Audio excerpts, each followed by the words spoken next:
It's a little late in the season. It's still spring though, but late spring. But I got the canopy up, and it's a hot one. It's going to be about 85 degrees, 87 degrees today. Makes it easier to put the canopy up. I put a piece of flex tape on that seam because that seam is getting old and it's starting to rip. And tomorrow I'm going to wash all my furniture and lightly rinse, pressure wash the deck here. But I got the furniture out. I got to wash the furniture. Some of those tiles keep popping off, so I got to glue them back on every year. I just extended the living room out to here. And then I'm also, one of these days, gonna wash the pool patio. Get that looking nice.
This is the first time I pressure washed this patio in 3 years.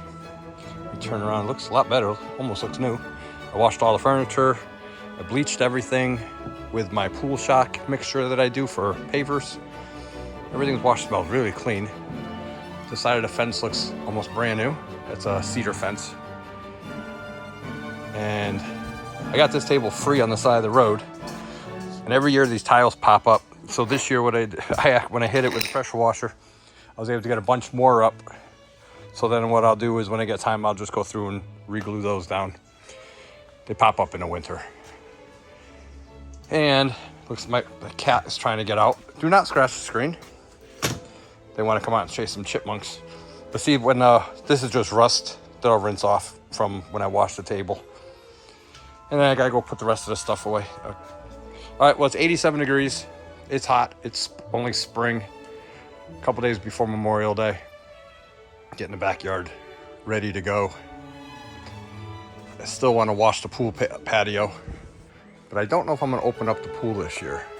Really never home to use it, but I got to put all my equipment away here still. So, all right, let me get this going. I will see you in the next video. Don't forget to like and subscribe.